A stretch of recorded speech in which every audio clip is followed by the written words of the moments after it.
Hello and welcome to the WrestleTalk News. I'm Tempest and here's today's top story.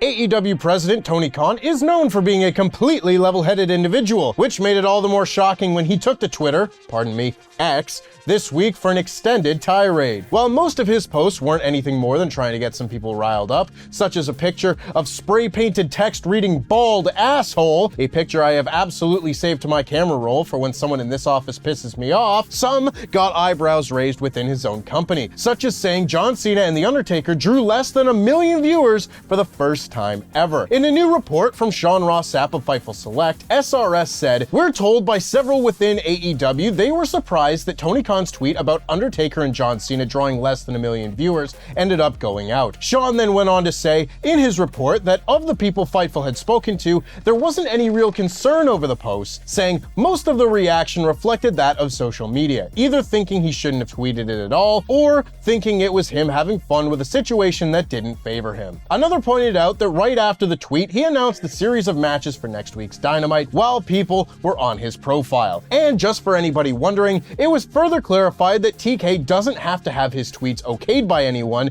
with Fightful reporting that, from what we understand, Khan doesn't clear his tweets with AEW PR for those asking. Another source said that those who took issue with it should take a glance at the replies that Tony Khan, Triple H, or any top wrestling executives get on any given day. Or maybe don't do that. Save yourself the headache of scouring Elon Musk's hellscape. Sticking with All Elite Wrestling, we go in the ring to where there have been an awful lot of title changes as of late, particularly with the International Championship. After Orange Cassidy having defended that belt for nearly 11 months, there have now been 3 title changes in the last 5 weeks. Now, we have a bit more insight as to what has been going on with that title. Sean Ross Sapp of Fightful Select reported last night that Jon Moxley was never originally slated to lose the AEW International title to Rey Fenix, but was sidelined with an injury and an audible was called mid-match during their September bout. However, there were tentative plans within All Elite Wrestling to get the title back on Jon Moxley for the October 10th episode of AEW Dynamite. The report then goes on to say that unfortunately, the day of the show, Jon Moxley was not cleared and was replaced by Orange Cassidy. Cassidy would go on to win the international title. Although he wasn't considered for it in the days or weeks prior, we've learned that likely whoever was going to be booked against Rey Fenix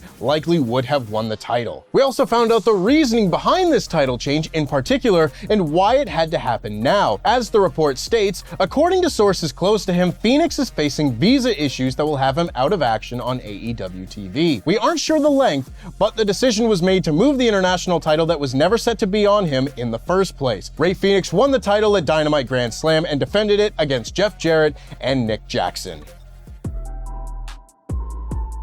Man, I wish this book went behind the curtain and showed me all the fascinating aspects of wrestling we fans don't get to see in the ring. I know what Tempest's thinking. He's thinking he wishes his book took a deep dive into some of wrestling's biggest controversies, giving insight into the murkier side of the sport we know and love. I know that look in Pete's eyes. He's keen to know more about the ongoing controversy of unionization in wrestling.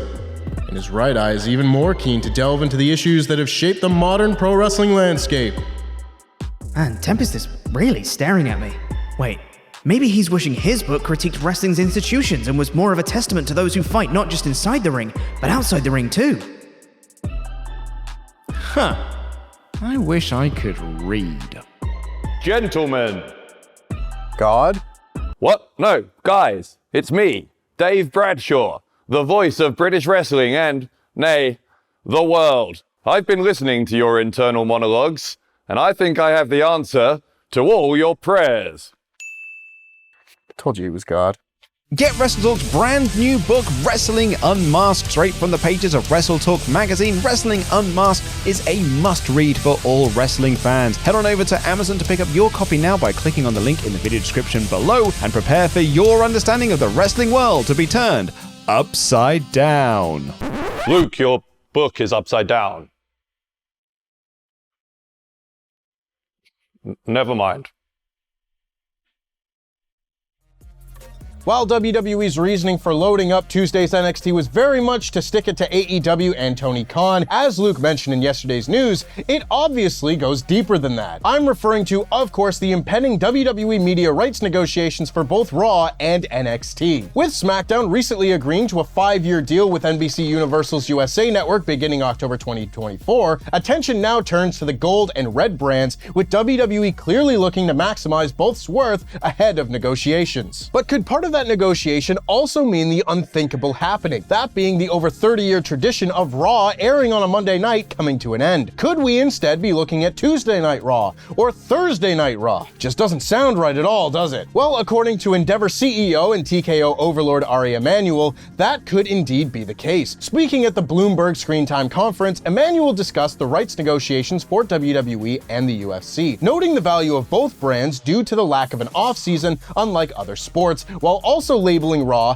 as the #1 package available. Emanuel cited WWE's flexibility as a massive selling point, before suggesting that their programming, namely Raw, is not necessarily locked down to one particular night. You want us Thursday night? You want us Tuesday night? I don't have any of those scheduling issues and that churn issue because we're the full year. Following up on this, WrestleVotes revealed on Twitter that the internal reaction to the potential change for Raw is not a particularly favorable one. Clearly, we're not the only ones that don't like that change. WrestleVotes noted, Endeavor is definitely open to it, which they have stated. I can say that from a backstage off-camera standpoint, there are tons of people who want Raw to continue on Mondays as is. Time will tell. Please keep it that way. We just got our podcast schedule figured out. Sticking with Emanuel at the Bloomberg Screen Time conference, one other name that came up while he was discussing the rights negotiations was none other than Vince McMahon himself. Now, with reports of McMahon being ousted from WWE's current creative setup and Endeavor even knighting Triple H as the creative lead going forward, it's beginning to feel a little bit like Vince's influence maybe isn't quite what it was. While Emanuel was vocal about wanting McMahon on board as WWE's figurehead under their side of the TKO umbrella, he did also reveal that the 78-year-old has in fact had a negative influence on TKO's stock. Listing the potential factors for TKO's stock falling after they announced SmackDown's new NBC Universal deal, Emanuel referred again to Raw being the best package, also noting that the recent Saudi PIF investment in the Professional Fighters League could have impacted the price. But the third reason was in fact Vince's involvement. Vince McMahon in our deal wanted to be able to pull at any point in time his stock. He's 78 years old, he's been working at this for decades and decades, so I think those three back-to-back issues. Now, the reason for this is McMahon's $3 billion shares in TKO being listed for sale, which allows him to avoid any lockup period that would apply to other shareholders. This allows TKO and McMahon flexibility when it comes to his role in the company, a move likely done due to his past misconduct investigation and being served a federal grand jury subpoena in July this year. TKO had previously noted in a regulatory filing that McMahon exposes the company to negative publicity